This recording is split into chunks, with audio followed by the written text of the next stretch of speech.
والصلاة والسلام على رسول اللہ صلی اللہ علیہ وسلم۔ اللہم صلی علی محمد وعلی آل محمد کما صلیت علی ابراہیم وعلی آل ابراہیم انک حمید مجید۔ اللہم بارک علی محمد وعلی آل محمد کما بارکت علی ابراہیم وعلی آل ابراہیم انک حمید مجید۔ اعوذ باللہ السمیع العلیم من الشیطان الرجیم من حمزہ ونفخہ ونفثہ۔ بسم اللہ الرحمن الرحیم۔ لقد من اللہ علی المؤمنین اذ بعث فیہم رسولا من انفسہم یتلو علیہم آیاتہ ویزکیہم وَيُعَلِّمُهُمُ الْكِتَابَ وَالْحِكْمَةَ وَإِنْ كَانُوا مِنْ قَبْلُ لَفِي ضَلَالٍ مُبِينٍ۔ قال النبي صلى الله عليه وسلم إنما بعثت معلما لأتمم حسن الأخلاق۔ إن أحسن الحديث كتاب الله وخير الهدي هدي محمد صلى الله عليه وسلم وشر الأمور محدثاتها كل محدثة بدعة وكل بدعة ضلالة وكل ضلالة في النار۔ حمد و ثنا خالق ارض و سما کے لیے جس نے تمام مخلوقات کو اپنے ارادے سے تخلیق فرمایا اور انسان کو اپنے ہاتھوں سے بنایا۔ درود و سلام امام الانبیاء سید الاتقیاء جناب محمد مصطفیٰ صلی اللہ علیہ وسلم پر۔ اللہ تعالی ہمیں ہمیشہ درست راستے پر رہنے کی توفیق عطا فرمائے۔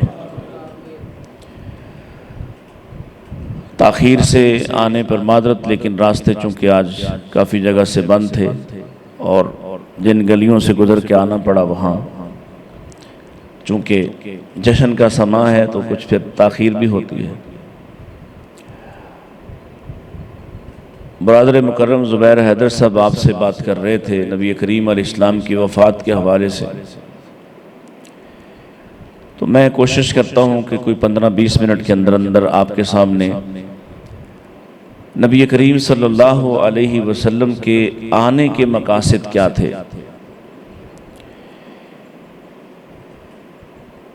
دیکھیں عام لوگوں کا اور نبی کریم علیہ السلام کے آنے کا اور پیدا ہونے کا اس اعتبار سے ضرور فرق ہے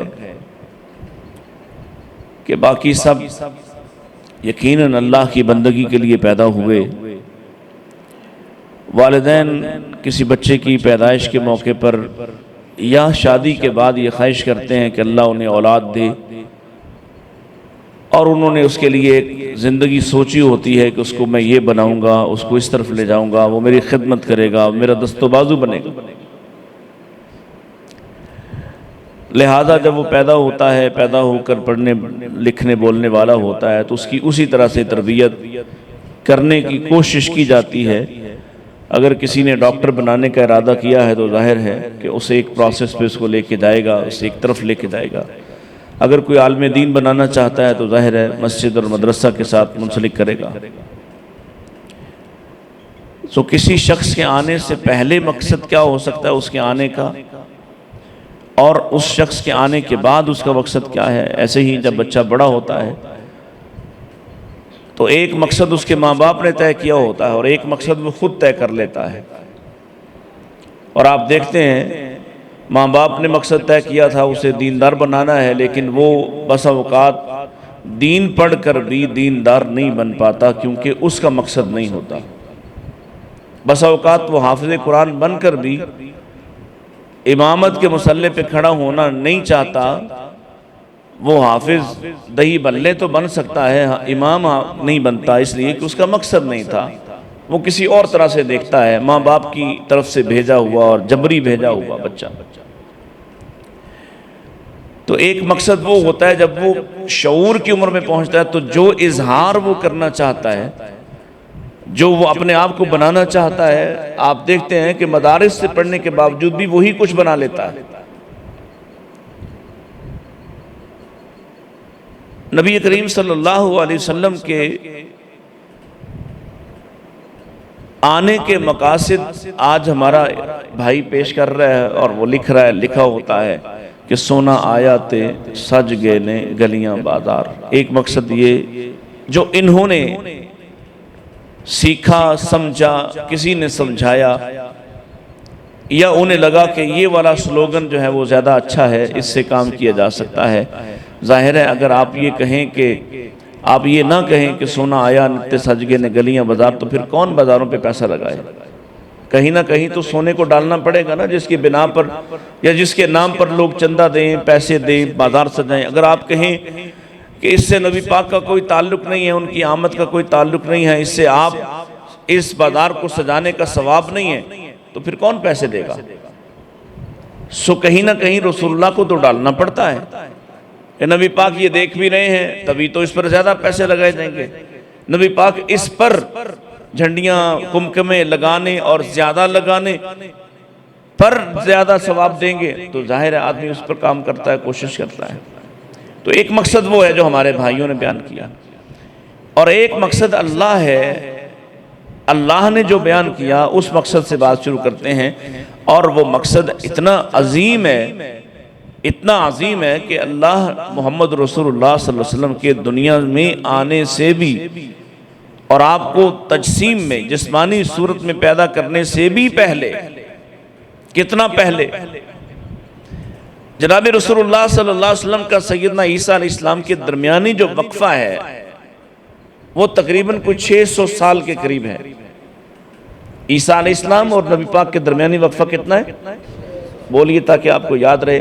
میں تو اتنا تھکا ہوا ہوں کہ آپ کے جو ہمارے محترم بھائی ربانی صاحب ہیں، ان کے حکم کی بنا پر میں نے اپنی زندگی میں یہ پہلا پروگرام یا پہلی بات یا پہلا درس جو ہے وہ مانا ہے کہ میں آؤں گا، وگرنہ جو ہمارے ساتھ کانفرنس میں ہوتی ہے اس کے بعد 2-3 دن بالکل واقعی ریسٹ چاہیے۔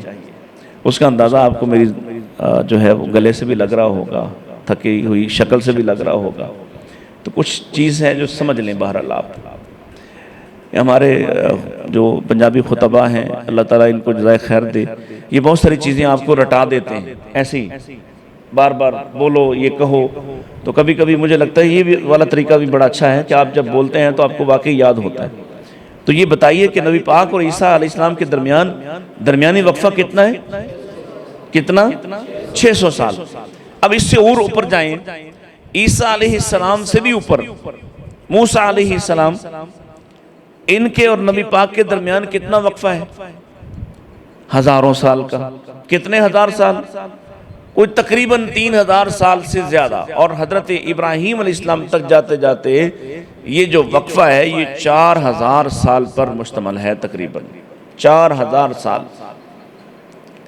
اب ہمارا اور نبی پاک علیہ السلام کی وفات کے بعد اب تک ہمارا وقفہ کتنا ہے؟ 1442-43 سال، اور حضرت رسول اللہ صلی اللہ علیہ وسلم کا ابراہیم علیہ السلام اور آپ کی ولادت کے درمیان کتنا وقفہ ہے؟ 4000 سال۔ اور پھر اس سے اوپر جائیے کہ اکیلے حضرت نوح علیہ السلام کی جو حیات مبارکہ، جو انہوں نے دعوت دی، ایک قوم میں جو دعوت دی، اور دعوت کب دی جاتی ہے؟ ظاہر ہے جب وہ شعور میں پہنچے، جب وہ بڑے ہوئے، جب نبوت ملی اور پھر اللہ کے دین کو پہنچایا۔ اس سے پہلے بھی کچھ 40-50-100 سال کی زندگی تو ہوگی، پھر ہی دعوت دی۔ چلو کم سے کم 40 سال کا سلسلہ نبوت کا چلتا ہے، اس اعتبار سے اگر 40 سال کے بھی نوح ہوئے تو پھر دعوت دی۔ اور قرآن یہ کہتا ہے کہ حضرت نوح علیہ السلام نے کتنی دعوت دی، کب، کتنا وقت لگایا دعوت دینے پہ؟ 950 سال۔ معروف ہے نا کتنا؟ 950 سال حضرت نوح علیہ السلام نے، اللہ کے نبی نوح نے اپنی قوم کو مسلسل دعوت دی۔ اب ابراہیم علیہ السلام اور نوح علیہ السلام کا درمیانی وقفہ بھی کوئی تھوڑا سا نہیں ہے۔ نوح علیہ السلام کے بیٹے ہیں حام، سام، یافس اور کنعان۔ کنعان غرق ہو کر مر گیا اور باقی 3 سے نسل آگے بڑھی، آگے چلی، اور اس نسل میں سے، سام کی نسل میں سے حضرت ابراہیم علیہ السلام پیدا ہوئے ہیں، جو آگے رسول اللہ صلی اللہ علیہ وسلم کا سلسلہ نسب چلتا ہے۔ گویا حضرت ابراہیم براہ راست بیٹے نہیں ہیں نوح علیہ السلام کے، لیکن آپ کی اولاد میں سے ہیں۔ درمیانی وقفہ یہاں بھی کوئی 1000-1500 سال کا ہوگا۔ پھر نوح علیہ السلام نے 950 سال تبلیغ کی ہے، عمر تو اس سے زیادہ ہے۔ بعض لوگوں نے لکھا کہ جب ان کو حکم دیا گیا کہ ٹھیک ہے اب آپ نے یہ کہہ دیا رب لا تذر علی الارض من الکافرین دیارا، اللہ زمین پر کسی کافر کا گھر نہ چھوڑنا، تو اس کے بعد بھی اللہ نے کہا کہ اچھا ہمارے سامنے یہ درخت اگاؤ۔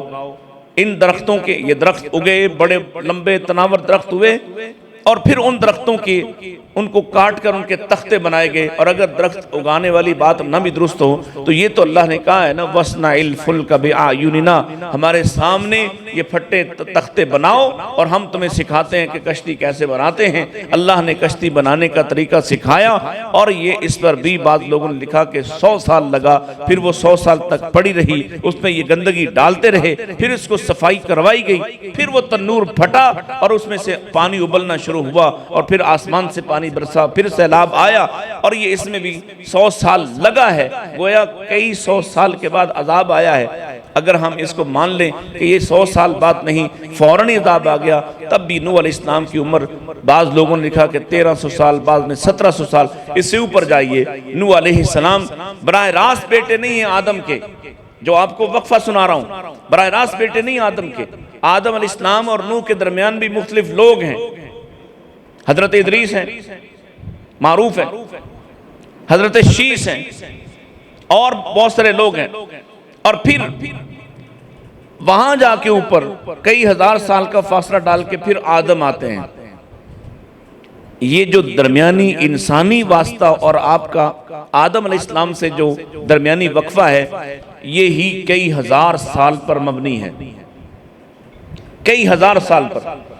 اور پھر آدم علیہ السلام کے پیدا ہونے سے پہلے اور کسی بھی انسان کے پیدا ہونے سے پہلے، جیسے نبی پاک علیہ السلام نے صحیح حدیث میں فرمایا کہ میں اس وقت بھی اللہ کے ہاں نبی تھا جب آدم ابھی مٹی اور پانی کے درمیان تھے، یعنی جب انہیں بنایا جا رہا تھا، ابھی وہ پانی اور مٹی جو ہے اس کو گوندا جا رہا تھا، تو میں اس وقت بھی نبی تھا۔ کیا مطلب ہے اس بات کا؟ اس مجلس کی طرف آپ کا اشارہ ہے جس مجلس کی گواہی قرآن نے دی، وَإِذْ أَخَذَ اللَّهُ مِيثَاقَ النَّبِيِّينَ لَمَا آتَيْتُكُم مِّن كِتَابٍ وَحِكْمَةٍ ثُمَّ جَاءَكُمْ رَسُولٌ۔ اب آپ آئے ہیں اس بات پر جو آپ کو سمجھانا چاہ رہا ہوں کہ رسول اللہ صلی اللہ علیہ وسلم کے آنے کے مقاصد کا تعلق انسان کی تخلیق سے بھی پہلے سے ہے۔ آپ کیوں آ رہے ہیں، کیوں آپ کو بھیجا جائے گا، آپ کے آنے کے مقاصد کیا ہیں؟ یہ گلیاں بازار ہوتے تو ظاہر ہے یہ تو آپ بھی ذکر کر دیتے، اور آپ نے تو ارشاد فرمایا کائنات میں سب سے بری جگہ، سب سے بری جگہ، بولیے، سب سے بری جگہ بازار، اور سب سے اچھی جگہ مسجد۔ آپ جس کو سب سے بری جگہ کہہ رہے ہیں، اس کے بارے میں کوئی یہ تصور بنا لے کہ اس کو سجا دینے سے نجات ہو جائے گی اور مسجد ویران ہو جائے۔ ہونا تو یہ چاہیے تھا کہ یہ جملہ اس طرح سے ہوتا کہ سونا آیا تو سج گئی ہیں مسجدیں، سونا آیا تو زمین سجدوں سے بھر گئی، سونا آیا تو زمین پر اللہ کی عبادت شروع ہونے لگ گئی۔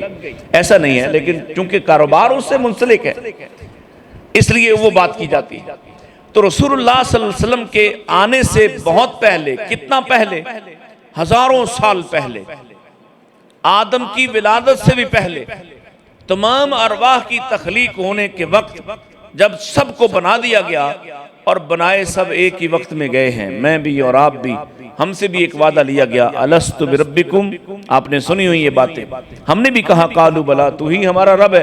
پھر ایک خاص مجلس ہوئی، اس خاص مجلس میں ان خاص لوگوں کو بلایا گیا جن کو اللہ نے نمائندہ بنانا ہے، اور ان سب سے کہا لما آتیتکم من کتاب و حکمہ، جب تمہیں کتاب و حکمت میں سے کچھ سبق دیا جائے گا، میں سے کچھ چیزیں دی جائیں گی، تو تم جا کے اس دعوت میں لگ جاؤ گے، لوگوں کو اللہ کی بندگی کی طرف بلانے لگ جاؤ گے، لوگوں کو اللہ کی طرف پکارو گے۔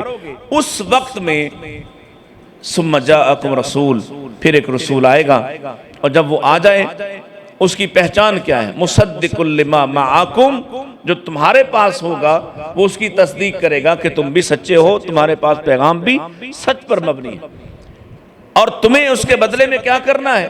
لَتُؤْمِنُنَّ بِهِ، تمہیں ان پر ایمان لانا ہے، وَلَا تَنْصُرُنَّ، اور ان کی مدد کرنا ہے۔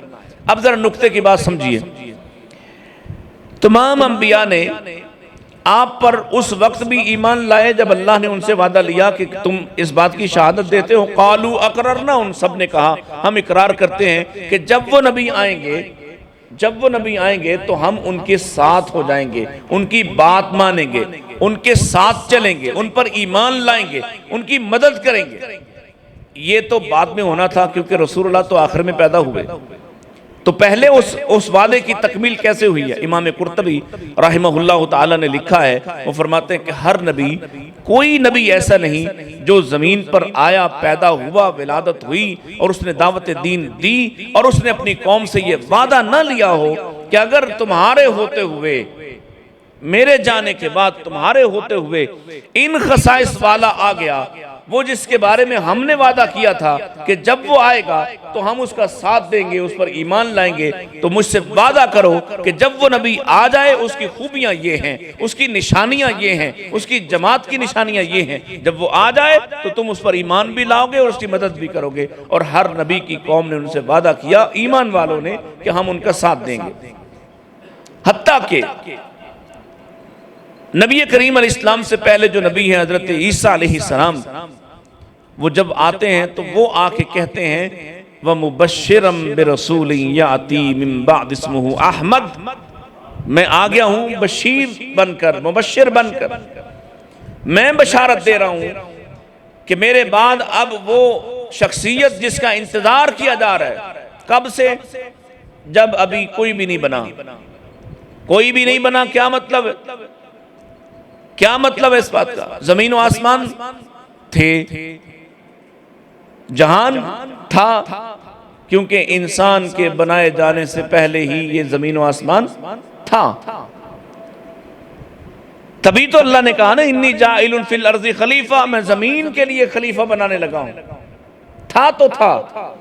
بعض لوگ اس پر، یہ ایک بڑی نکتے کی بات ہے، بعض لوگ کہتے ہیں کہ اللہ کے بعد کچھ بھی نہیں تھا، سو پہلی مخلوق رسول اللہ صلی اللہ علیہ وسلم ہے۔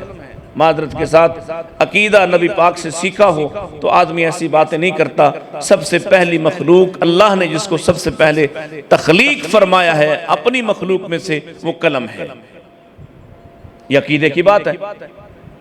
اگر آپ اس کے خلاف کوئی اور بات کہتے ہیں، رسول اللہ صلی اللہ علیہ وسلم کو پہلی مخلوق قرار دیتے ہیں، تو یہ ظلم ہوگا، اس لیے کہ آپ کو اللہ کے نبی کی بات کے انکار کرنا پڑے گا، کیونکہ نبی پاک نے فرمایا میں نے نہیں کہا، آپ کہہ رہے ہیں۔ مثلا اور آپ اصلاح کیا کرتے تھے، ایک آدمی آیا اور اس نے آ کے کہا السلام علیکہ یا خیر البریہ، اے تمام جانداروں سے سب سے افضل آپ پر سلام ہو۔ اب ہمارا عقیدہ ہے کہ آپ ساری کائنات سے افضل ہیں، لیکن رسول اللہ نے تعلیم دی، آپ نے فرمایا مجھے ایسے نہ کہو، کیونکہ خیر البریہ تو ابراہیم ہے، خیر البریہ تو گویا رسول اللہ نے تعلیم دی۔ سو یہ بات سمجھنے کی ہے کہ نبی کریم علیہ السلام اس دنیا میں ان مقاصد کے تحت آئے ہیں جن مقاصد کا اعلان آپ کی ولادت سے ہزاروں سال پہلے کیا جا رہا ہے، اور وہ اعلان کیا کیا جا رہا ہے کہ جب وہ آئیں گے تو وہ لوگوں کو کتاب و حکمت کی تعلیم دیں گے، اور اس سے پہلے جن کو کتاب و حکمت دی گئی ہے ان کو پابند بنایا جا رہا ہے کہ جب وہ نبی آ جائیں تو تم اپنی بات کو چھوڑ کر ان کی اطاعت کرو گے۔ رسول اکرم صلی اللہ علیہ وسلم نے وہ واقعہ بڑا معروف ہے، حضرت عمر جو آپ کے سامنے تورات کے اوراق پڑھ رہے تھے تو آپ کو غصہ آ گیا ہے، اور آپ کے چہرے کو دیکھ کر صدیق اکبر نے انہیں متوجہ کیا ہے اور عمر نے معذرت کی ہے، اور اللہ کے نبی نے جواباً کہا اگر آج موسیٰ بھی زندہ ہو کر آ جائیں اور وہ بھی پہنچ جائیں، تورات والا خود آ جائے، تو ان کی نجات بھی اسی میں ممکن ہے کہ وہ میری اتباع کریں گے، کیونکہ جب آپ موجود ہیں کسی اور کی اتباع ہو سکتی، آپ موجود ہیں تو کسی اور کی بات سنی جا سکتی، آپ موجود ہیں تو آپ سے رخ پھیر کر کسی اور کو دیکھا جا سکتا۔ آپ کے آنے کے مقاصد، یہ بنیادی بات تھی جو میں نے آپ کے سامنے رکھی۔ اللہ کرے کہ میں آپ کو سمجھانے میں کامیاب رہا ہوں کہ رسول اللہ کسی مقصد سے آئے ہیں، آپ گلیاں بازار سجوانے نہیں آئے، آپ کسی مقصد سے۔ وہ مقصد کیا ہے؟ جس مقصد کو بیان کرنے سے پہلے اللہ اپنی ذات کی قسم اٹھاتا ہے، اور اپنی ذات کی قسم کے بعد اللہ اپنے ایک ایسے عظیم احسان کو جھتلاتا ہے، بتلاتا ہے، اس کا اظہار کرتا ہے۔ اللہ کی عادت مبارکہ ایسی نہیں ہے، اس کی سنت مبارکہ ایسی نہیں ہے کہ وہ انسانوں پر احسان کرے تو جتلائے کہ میں نے تم پر احسان کیا۔ اس نے کہیں نہیں کہا کہ میں نے تمہیں ناک دی، میں نے تمہیں آنکھیں دی، میں نے تمہیں یہ سمع و بصر کی قوتیں سماعتیں دی، سب کچھ دیا ہوا اسی کا ہے، لیکن پھر بھی وہ اس کا اظہار اس طرح سے نہیں کرتا جیسا اظہار یہاں کیا۔ لقد، مجھے میری ذات کی قسم، من اللہ، احسان کیا اللہ نے، علی المؤمنین، ایمان والوں پر۔ کون سا احسان؟ اذ بعث فیہم رسولا، اللہ نے نبی پاک علیہ السلام کی ولادت کے ساتھ اس کو نہیں جوڑا، حالانکہ اللہ تعالیٰ فرما سکتے تھے کہ جب اللہ نے پیدا کیا محمد صلی اللہ علیہ وسلم کو، یہ بھی بہت بڑا احسان تھا، آپ کا پیدا ہونا بھی بہت بڑا احسان ہے، لیکن اللہ نے جوڑا ہے آپ کی بعثت کے ساتھ۔ اذ بعث فیہم، جب اس نے بھیجا تم میں رسولا من انفسہم، ایک ایسا رسول جو تم ہی میں سے ہے۔ تو آپ کے آنے کے مقاصد، جن مقاصد کو اللہ انعام اور احسان قرار دے رہا ہے، وہ کیا ہیں؟ یتلو علیہم آیاتہ، آپ آیات کی تلاوت کریں گے۔ میں آسانی سے بس اسی آیت کو سمجھانا ہے اور اللہ حافظ کہہ دینا ہے، توجہ فرمائیے۔ یتلو، تلا یتلو، اس کا مطلب ہے خوب سمجھنا، پہلے خود سمجھ۔ تلاوت یہ نہیں ہے جو آپ کرتے ہیں، ہم پڑھتے ہیں تو ہم کہتے ہیں ہم تلاوت کر رہے ہیں، تلاوت یہ نہیں ہے۔ تلاوت کیا ہوتی ہے؟ جس کو خود سمجھا جائے اور پھر اتنا اچھا سمجھا جائے کہ سمجھانے کے قابل ہو سکے، پھر دوسروں کو سمجھائے، یہ ہے تلاوت۔ یہ جو ہمارے ہاں آئمہ پڑھتے ہیں، نماز میں پڑھتے ہیں یا ویسے پڑھ کے سناتے ہیں، اس کو کہتے ہیں قرات۔ آپ لکھتے ہیں نا جب قراء حضرات کو بلانا ہو، حسن قرات۔ آپ نے کبھی لکھا ہے حسن تلاوت؟ حسن قرات پڑھنے کا مقابلہ ہے نا کہ کون اچھا پڑھتا ہے۔ حسن قرات، محفل حسن قرات۔ تو قرات کا مطلب پڑھنا اور تلاوت کا مطلب سمجھنا، پہلے خود سمجھنا، غور و فکر کے ساتھ سمجھنا، اور پھر دوسروں کو سمجھانا۔ تو اللہ کے نبی کس لیے آئے؟ یتلو علیہم آیاتہ، آیات جمع ہے آیت کی، آیت کا مطلب نشانی۔ اللہ کے نبی کا پہلا مقصد کیا ہے؟ کہ آپ اللہ کی نشانیوں کو خود سمجھ کر ہمیں سمجھانے آئے ہیں، خود سمجھ کر ہمیں سمجھانے آئے ہیں۔ آپ اس لیے آئے دنیا میں تاکہ ہم اللہ کی نشانیوں کو، اللہ کو پہچاننے کی جو علامات ہیں ان کو سیکھ سکیں۔ تو کیا نبی پاک نے کوئی کسر چھوڑی؟ کوئی کسر چھوڑی سمجھانے میں؟ اور جس طرح سے آپ نے سمجھایا، میں لمبا نہیں کر رہا کیونکہ وقت زیادہ ہو گیا، جس طرح سے آپ نے سمجھایا دنیا کا کوئی دوسرا فرد اور دوسرا شخص ایسے سمجھا سکتا؟ یہ پہلی ذمہ داری تھی۔ تو ہم نے سمجھا، آپ یہ سمجھانے آئے، آیات کی تلاوت کرنے آئے، آپ نے دین پہنچا دیا، دین مکمل کر دیا۔ دین جو مکمل ہے اس میں کتنی عیدیں ہیں؟ تو مکمل ہونے کے بعد کیا ضرورت اور گنجائش تھی کہ مزید کچھ شامل کیا جاتا؟ دیکھیے ہو سکتا ہے کہ آپ کا نقطہ نظر درست ہو، لیکن اس کے لیے دلیل چاہیے۔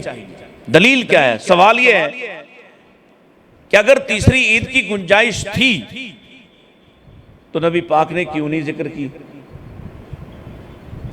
گنجائش تھی آپ کے خیال، ہمارے خیال میں تو ہم تو کہتے ہیں اللہ نے قرآن میں فرمایا انما کان قول المؤمنین اذا دعوا الی اللہ ورسولہ لیحکم بینہم ان یقولوا سمعنا واطعنا۔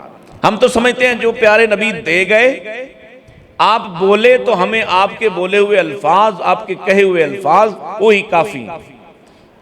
آپ نے کر کے دکھا دیا تو ہمیں آپ کے کیے ہوئے اعمال وہی کافی ہیں۔ حتیٰ کہ آپ نے خاموشی بھی کہیں فرما دی تو ہمارے لیے آپ کی خاموشی ہی کافی ہے۔ ٹھیک ہے؟ اب جو آپ کی خاموشی کو اور آپ کے قول اور فعل کو کافی نہیں جانتا، وہی نیا کام کرے گا۔ تبھی نیا کام کرے گا نا جب پہلے کام کو پورا نہیں سمجھتا۔ تو اگر گنجائش سمجھتا ہے تو یہ رسول اللہ پر الزام ہے، گویا اللہ کے دین کو ضرورت تھی ایک تیسری عید کی اور نبی پاک نے 2 عیدوں پر ہی معاملہ ختم کر دیا ہو۔ اور اگر یہ سمجھتا ہے کہ نبی پاک کو تو ضرورت نہیں تھی، آج کے زمانے کی ضرورت ہے، تو پھر یاد رکھیے آج کے زمانے میں تو اور بھی بہت سی ضرورتیں ہیں۔ اگر آپ کو آپ کی مرضی کا راستہ دیا جا سکتا ہے تو رافضیوں کو کیوں نہیں؟ اگر آپ کو آپ کی مرضی کا راستہ دیا جا سکتا ہے تو عیسائیوں کو کیوں نہیں؟ اگر آپ کو آپ کی مرضی کا راستہ دیا جا سکتا ہے تو سکھ، ہندو، یہودیوں کو کیوں نہیں؟ ان کو بھی چھوڑ دے، جس کا جو دل میں آئے وہ کرے اور اس کو دین بنا کر پیش کر دے، ان پر کیا اعتراض ہے؟ سو پہلی بات اور پہلا مقصد یتلو علیہم آیاتی، دوسرا مقصد کیا تھا؟ وَيُزَكِّيهِمْ، تزکیہ کرنے آئے۔ اچھا چلیں، محبت کا اظہار کیسے ہوتا ہے، کس طرح سے ہوتا ہے؟ اللہ کے پیارے نبی علیہ السلام نے فرمایا مجھے تمہاری مشقت کا ڈر نہ ہوتا تو میں تمہیں لَأَمَرْتُ بِالسِّوَاكِ عِنْدَ كُلِّ صَلَاةٍ، ہر نماز کے ساتھ کیا حکم دیتا؟ ہر نماز سے پہلے حکم کیا دیتا؟ جلدی جلدی بولیں ذرا، جلدی، میں ختم کر رہا ہوں، بس پریشان نہ ہوں۔ کس بات کا حکم دیتا؟ مسواک کرنے کا۔ دیا حکم؟ نہیں دیا۔ حکم دیا؟ خواہش کا اظہار کیا۔ جنہیں آپ سے محبت تھی، حضرت ابو ہریرہ رضی اللہ تعالیٰ عنہ، ان کے بارے میں آتا ہے کہ اس حدیث کو سننے کے بعد وہ اپنے کان پر اپنی مسواک کو اس طرح لٹکا کے رکھتے جیسے کاتب اپنی قلم کو یہاں لگا کے رکھتا ہے کہ کسی بھی وقت اسے لکھنا پڑ سکتا ہے تو وہ یہاں سے اتار کر لکھنا شروع کر دیتا ہے۔ حکم نہیں دیا آپ نے، بلکہ رعایت دی کہ اگر میں تمہاری مشقت کا مجھے احساس نہ ہوتا تو حکم دے دیتا، صرف خواہش ظاہر کی ہے۔ اور صحابی یہاں کان پہ لٹکا لیتا ہے، کیونکہ جس سے محبت ہوتی ہے آپ اس کی خواہشات کا بھی احترام کرتے ہیں۔ ذمہ داریاں تو پوری کرتے ہی ہیں، آپ اس کی خواہشات کا بھی احترام۔ نبی پاک صلی اللہ علیہ وسلم کا ایک اور صحابی ہے عبداللہ ابن عمر رضی اللہ تعالیٰ، یوں نبی پاک تشریف فرمائے اور مسجد میں خواتین بھی آ رہی ہیں، مرد بھی آ رہے ہیں، خطبہ کا وقت ہے، تو آپ نے چونکہ جب سب دروازے سب کے لیے کھلے ہیں تو سب دروازوں سے ادھر سے بھی مرد آ رہے ہیں، ادھر سے بھی مرد آ رہے ہیں، ادھر سے بھی عورتیں آ رہی ہیں، ادھر سے بھی عورتیں آ رہی ہیں، ملے جلے ہوئے آ رہے ہیں۔ پھر اپنی اپنی صفوں پہ مرد اگلی صفوں میں بیٹھتے ہیں، عورتیں پچھلی صفوں میں بیٹھتی ہیں۔ وہاں گیلری سسٹم تو تھا نہیں، ایک ہی چھت والی مسجد ہے جس کی اگلی صفوں میں مرد ہیں، پچھلی صفوں میں عورتیں ہیں۔ اللہ کے نبی علیہ السلام کی زبان سے نکلا کہ میرا دل یہ چاہتا ہے کہ میں مسجد کا یہ والا دروازہ عورتوں کے لیے مخصوص کر دوں۔ کیا کہا؟ طبیعت ساتھ نہیں دے رہی اور آپ بھی ساتھ نہیں دے رہے۔ دل یہ چاہا کہ یہ دروازہ عورتوں کے لیے مخصوص ہو جائے، سارے دروازوں سے مل جل کر جو آ رہے ہیں ایک دروازہ پتہ ہو عورتوں کا ہے، ادھر سے عورتیں ہی داخل ہوں، ان کو بھی آنے میں آسانی ہو اور شیطان کو بھی داؤ لگانے کا کوئی موقع نہ ملے۔ یہ خواہش کا اظہار کر دیا۔ اب حکم نہیں دیا، کیا کیا؟ بولیے، خواہش کا اظہار کیا، خواہش بتائی، حکم دیا۔ جنہیں پیار ہوتا ہے وہ کیا کرتے ہیں؟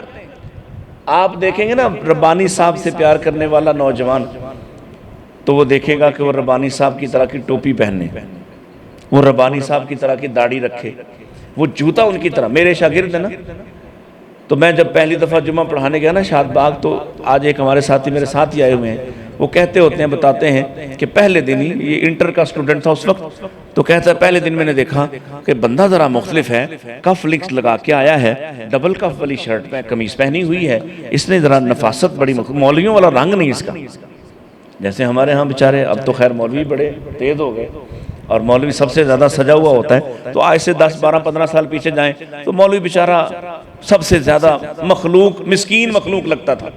ٹوپی ہے تو گندی، کوئی بات نہیں، بال ہے تو بکھرے، داڑھی جدھر کو بھی جا رہی ہے سو جا رہی۔ اب رنگ بدل گئے۔ تو 14 سال پہلے جمعہ سننے والا جو ایک آدمی جو مجھ سے محبت کرتا ہے، اس نے کہا پہلی جو چیز میں نے نوٹ کی وہ کیا تھی کہ کف لنکس بڑے لگائے ہیں زبردست، لہذا میں بھی ایسے ہی لگاؤں۔ آدمی جس سے پیار کرتا ہے اس جیسا بننے کی کوشش کرتا ہے، اس جیسا۔ اب آپ نے خواہش کا اظہار کیا ہے اور کچھ نہیں کیا، حکم نہیں لگایا کہ آج کے بعد ادھر سے مردوں کا داخلہ منع ہے۔ اور عبداللہ ابن عمر کے بیٹے رضی اللہ عنہما کیا کہتے ہیں؟ کہتے ہیں جب سے اللہ کے نبی نے خواہش کا اظہار کیا، تب سے لے کے آج تک بڑھاپے تک میں دوبارہ اس دروازے سے مسجد میں داخل نہیں ہوا کہ نبی پاک کی خواہش یہ تھی۔ نبی پاک تو دلوں کو سجانے آئے تھے، یزکیہم، دل سیدھے کرنے آئے تھے کہ آپ کی بات آ جائے، آپ کا پیغام آ جائے، آپ کا قول و فعل آ جائے، تو اس کے لیے کوئی تیسرا دلیل نہ بن سکے، کوئی دوسرا اس کے سامنے امام نہ کھڑا ہو، یہ اس کو دیکھتا ہو جس سے محبت کرنا اس کے لیے لازم ہے، ایمان کا حصہ اور ایمان کا جز ہے۔ آپ تو دلوں کو سیدھا کرنے آئے تھے، اور آپ کے سامنے ہمارے دلوں کو اسی طرح ہونا چاہیے کہ آپ خواہش کا اظہار بھی کر دیں۔ اچھا بتائیں، صحابہ کی محبت زیادہ اچھی ہے یا ہماری؟ اللہ نے ہماری محبت کو معیار قرار دیا یا ان کی؟ قرآن تو یہ کہتا ہے فَإِنْ آمَنُوا بِمِثْلِ مَا آمَنْتُمْ بِهِ، جیسے وہ مانے تم بھی ویسے مانو گے، فَقَدْ اهْتَدَوْا، پھر ہدایت یافتہ ہو جاؤ گے۔ آپ مجھے بتائیے کہ اگر آپ کی محبت معیار ہو اور آپ کا شعر لکھا ہو، ابھی زبیر حیدر کہہ رہے تھے لکھا ہوتا ہے سوائے ابلیس کے جہاں میں، تو یہ کتنا خوفناک جملہ ہے۔ کبھی آپ نے اس کی سنگینی محسوس نہیں کی کہ یہ الزام تو صدیق پر بھی جاتا ہے، یہ الزام تو فاروق پر بھی جاتا ہے، اور آپ کو پتا ہے کہ ان کی محبت کیسی تھی؟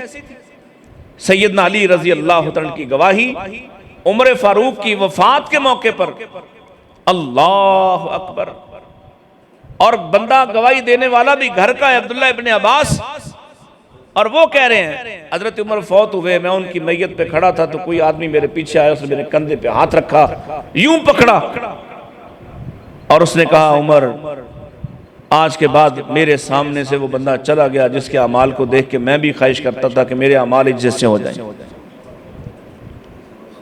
وہ وقت گزر گیا، وہ شخص چلا گیا، کیوں؟ آگے اس کی مزید وضاحت مفہوماً عرض کر دیتا ہوں کہ ہم نبی پاک کے زمانے میں یہ کہا کرتے اور سنا کرتے تھے نکلے ابو بکر اور عمر، رسول اللہ ابو بکر اور عمر نکلے، رسول اللہ ابو بکر اور عمر داخل ہوئے، رسول اللہ ابو بکر عمر گئے، یہ ساتھ ساتھ تھے، یہ تو ایک لازمہ سمجھے جاتے تھے۔ اور آپ علیہ السلام نے کبھی دونوں کے کندھوں پہ ہاتھ رکھ کے کہا تھا خلقنا من تربت واحدہ، ہمیں ایک مٹی سے بنایا گیا ہے، اور ایک مٹی میں دفن ہو گئے، اور ایک مٹی سے کل قیامت کے دن اٹھائے جائیں گے۔ آپ اندازہ لگائیں جن کی محبت اس قدر لازوال ہے، ان کے بارے کیا تصور کرتے ہو؟ ان میں سے ایک 2 سال حاکم رہا اور دوسرا 10 سال، 12 سال یا 13 سال کا اثر بنتا ہے پہلے دونوں خلیفوں کی خلافت کا، لیکن کوئی کسی نے دن نہیں منایا اور کوئی کسی نے خوشی نہیں منائی اور کوئی کسی نے اس طرح سے ہنگامہ برپا نہیں کیا، حالانکہ غربت کے زمانے، عمر کے زمانے میں گزر چکے تھے، مال اتنا آ چکا ہے، اتنا مال آ چکا ہے کہ لوگ بڑا بڑا مہر مقرر کرتے تھے، عورتوں سے شادی کرنے کے لیے بڑا بڑا مہر مقرر کرتے تھے، حالانکہ عورتوں کا مہر مقرر کرنا مردوں کے لیے سب سے مشکل کام ہے، یہ مر جاتے ہیں، ویسے ان سے جتنے مرضی خرچ کرا لیں، شادی پر دوستوں کو کھانا کھلانا ہی ہو سکتا ہے، لاکھ روپیہ کھانے پہ لگا دیں ایک مجلس میں، لیکن جس کو گھر میں لا رہا ہے نا اس کے بارے میں کہے نا کہ ذرا کچھ زیور شیور جو بنائے وہی لگا دو، تو کہتا ہے اچھا انہوں نے بیچنی ہے۔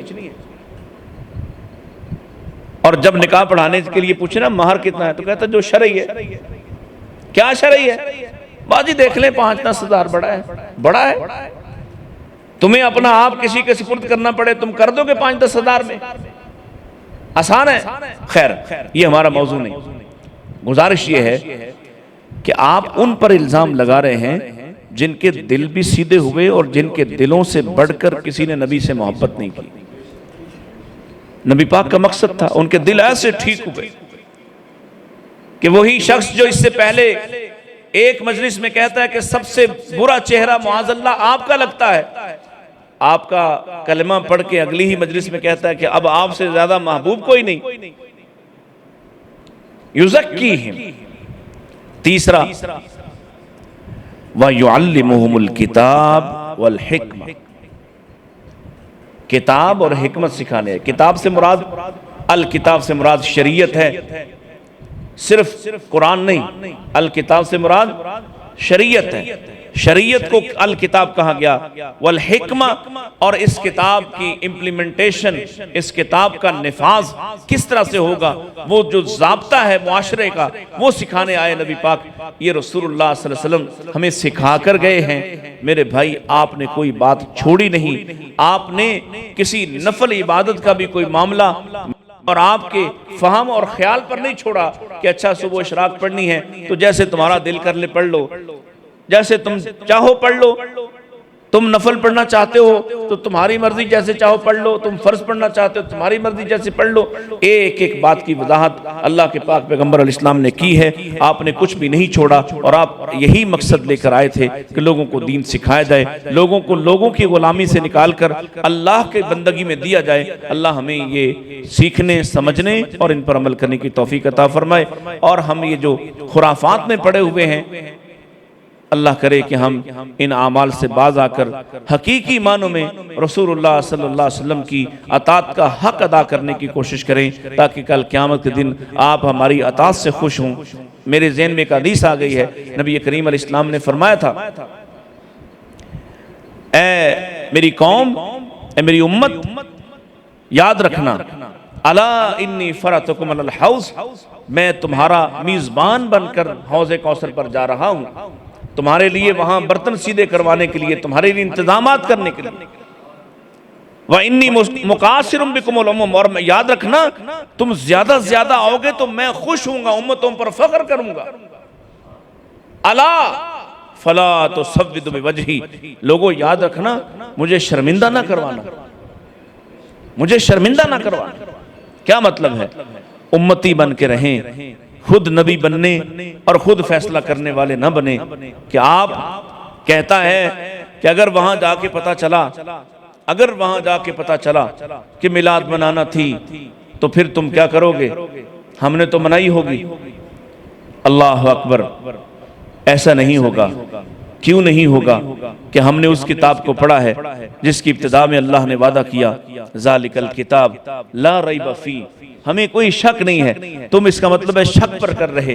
ہم تم سے پوچھتے ہیں، ہم تم سے پوچھتے ہیں نبی علیہ السلام کے بیان کیے اور بتائے ہوئے راستے پر کھڑے رہنے پر آپ ہم سے سوال بھی کریں گے تو ہم آپ سے کہہ سکتے ہیں کہ اللہ کے نبی آپ نے کہا نہیں اس لیے ہم نے کی نہیں، آپ نے کہا نہیں اس لیے ہم نے منائی نہیں، آپ نے رستہ دکھایا نہیں اس لیے ہم نے یہ کام کیا نہیں، آپ کہتے تو ہماری جان بھی حاضر، آپ کہتے تو ہم اپنے جسموں کی جلدوں کے جھنڈے بنا کر لگا دیتے، آپ کہتے تو ہم اپنے آپ کو قربان کر دیتے، آپ نے کہا نہیں اس لیے ہم نے کیا نہیں۔ تم بتلاؤ اگر تم سے پوچھا کہ تمہیں کہا نہیں تم نے کیوں کیا، تمہارے پاس اس کا جواب کیا ہے؟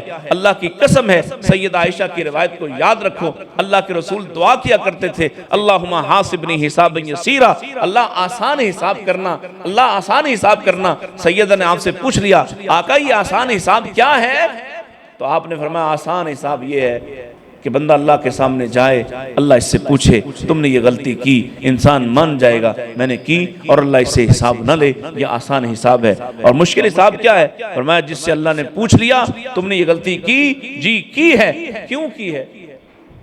یہ جس سے اگلا سوال ہوا وہ مارا گیا۔ تو آپ سے کہتے ہیں کہ آپ کو جس نے نبی پاک کے دین پر یقین رکھے اور اسی پر ثابت قدم رہے، اللہ کے نبی تو فرما گئے ہیں ترکت فیکم امرین، میں تمہارے لیے چھوڑے جا رہا ہوں دو کام، چھوڑے جا رہا ہوں کیا ہوا جی؟ جا رہا ہوں۔ ترکت، ترک کون کرتا ہے؟ جو چھوڑ جائے، فرق کرتا ہے، الگ ہو جاتا ہے۔ ترکہ کب ہوتا ہے؟ آپ کی وراثت، آپ کی جائیداد ترکہ کب بنتی ہے؟ جب آپ فوت ہو جاتے ہیں، آپ چلے جاتے ہیں، وہ آپ کے لیے، آپ کے بچوں کے لیے ترکہ ہو جاتی ہے۔ ترکت فیکم، تم میں چھوڑے جا رہا ہوں، فیکم تم میں چھوڑے جا رہا ہوں، گویا میں یہاں نہیں ہوں گا۔ اگر آپ بھی یہیں پہ ہیں تو پھر ترک کیا ہوا؟ ترکت فیکم امرین، تم میں دو چیزیں چھوڑے جا رہا ہوں، لن تضلوا ما تمسکتم بہما، کبھی گمراہ نہیں ہوگے اگر ان کے ساتھ جڑے رہے۔ وہ دو چیزیں کیا ہیں؟ کتاب اللہ، اللہ کی کتاب گویا اللہ کی شریعت، وہ سنت نبی ہی او سنت رسول ہی او سنتی، میری سنت، میرا طریقہ، اس کے نبی کا طریقہ، وہاں اسی پر قائم دائم رہنے، اس لیے کہ اس پر بچ نکلنے کے امکانات یقینی ہیں اور وہاں پھنس جانے کے یقینی امکانات ہیں کہ آپ اپنی مرضی کر کے کل کو جا کے کہیں کہ ہم نے تو اس لیے کیا تھا، اس لیے کیا تھا کہ اگر اضافی بھی ہوا تو آپ نہیں۔ سن لیجئے پھر ایک روایت ذہن میں آگئی، عرفات صاحب نبی پاک کے گھر آئے تھے 3 لوگ، بڑی معروف حدیث ہے، اور انہوں نے آ کے اماں جی سے پوچھا آپ رات کیسے گزارتے ہیں، ٹھیک، آپ روزہ کیسے رکھتے ہیں، آپ عبادت کیسے کرتے ہیں؟ اماں جی نے بتلا دیا کہ آپ تو ایسے روزہ رکھتے ہیں، ایسے عبادت کرتے ہیں، آپ کی اتنی بیویاں۔ تو تینوں نوجوانوں نے ایک وعدہ کر لیا، اپنے ساتھ عزم کر لیا۔ ایک نے کہا شادی نہیں کروں گا، آپ تو نبی ہیں، آپ تو بیویوں کے پاس بھی بیٹھے رہے، ان سے بات چیت بھی کریں تو اللہ آپ کو اجر و ثواب دیتا ہے، میں تو نبی نہیں ہوں لہٰذا میں بیوی نہیں لوں گا، شادی نہیں کروں گا۔ دوسرے نے کہا آپ تو روزہ رکھتے ہیں اور نہیں بھی رکھتے، کبھی کھول بھی لیتے ہیں، کبھی روزہ رکھ بھی لیتے، ایک دن رکھتے ہیں ایک دن نہیں رکھتے، تو آپ تو نبی ہیں، آپ تو کھائیں بھی تو ثواب ہوگا، اجر ہوگا، تو میں نبی نہیں لہٰذا میں آج کے بعد روزہ ہی رکھوں گا۔ تیسرے نے کہا کہ آپ تو سو جائیں تو آپ کے سونا بھی عبادت ہے، تو میں یہ نہیں کر سکتا، میں تو جاگوں گا تو فائدہ ہوگا لہٰذا میں آج کے بعد سوؤں گا نہیں۔ اب ان تینوں بندوں نے کیا کیا ہے؟